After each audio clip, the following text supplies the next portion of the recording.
Hey guys, what's up? Today I'll be teaching you how to be fast at OH. So the first thing that you need to know is look ahead. Think of it this way. You're turning slower because you're only using one hand, right? So in order to compensate for that loss of speed, you need to compensate it with better look ahead. So therefore your look ahead should be fluent because you are turning slower. This is pretty much like the foundation of your solves. I personally feel it like when my look ahead is good, I can get sub 15s, even sub 14s sometimes. But when my look ahead is so bad, I usually get like an 18 or a 19 or even a 20 if it's really that bad. So yeah, you need to be good at look ahead, but that really depends on the time range though. If you're like still averaging 25 on 3x3, you're probably not using look ahead, and therefore this trick actually this could teach you how to look ahead since you're turning slower and you have more time to look at the cube rather than just speed solving and turning as quickly as possible. So yeah, the first thing you need to know is look ahead must be fluent. So the second thing that you need to know is finger tricks. So basically for finger tricks, for R and R prime use, we use our pinky finger like this. For U and U prime moves, we use our index finger like this. For D moves, we use our ring finger like this. And for L moves, I would suggest just rotating and use your index finger. For B moves, we use our ring fingers too. And that's about it really. When it comes down to finger tricks, it's really how you get creative during solves so that your solution complements your finger tricks. So let's get into some example solves to see where your inefficiency lies. So here's the first scramble, and I immediately see this and this, so we can solve both of them like this. And this sets up really nicely, so we just D2 and R prime. And as I get into that, I see these two, solve it normally, and this, and these two, and these two, and OLL, and PLL.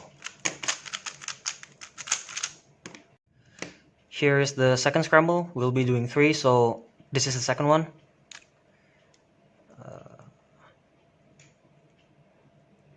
Here we can solve it like this for the cross, like F2, R prime, and these two sets up really nicely, so D, L, and F.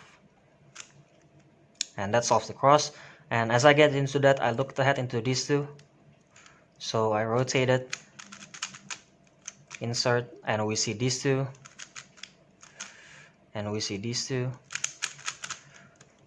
and these two. Remember that your look ahead must be fluent in order to get good solves, and OLL, PLL. Here's the third scramble. So here's how I'm gonna do it.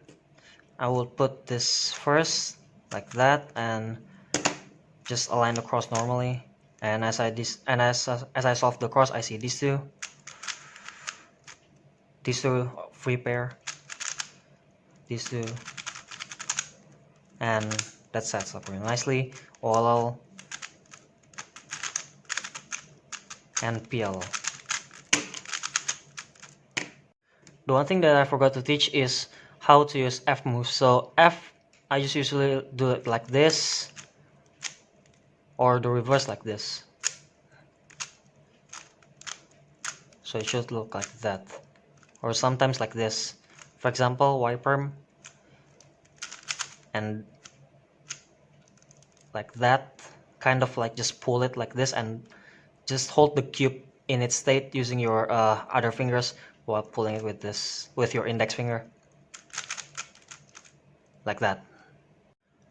And the last thing you need to do is just practice those finger tricks that I already teach you. I know that it kind of sounds like it's useless, like who the hell doesn't know that you need to practice to get better, but it's really the essence of how to get good at every single event. You just need to keep practicing, and eventually you'll get better. Like, you need to keep practicing those finger tricks that I teach you so that your fingers, they get used to it. And yeah, OH is kind of a fun event because you can do it really everywhere you go. Like, for example, when you're just walking casually, you can just do some sexy move maybe, or some T-perm, like mindlessly, and uh, that kind of improved your training in OH because your hands, they get used to it. So yeah, that's basically about it. So just remember to keep practicing all of those and don't quit so easily. I know that OH can be quite tiring sometimes on your hands, but just continue. Your hands will eventually adapt itself, and yeah, it will not be as sore as before. So yeah, that concludes our tutorial today. Thank you so much for watching. I hope this helps all of you in getting better at OH, and I'll see you guys in the next one. Take care.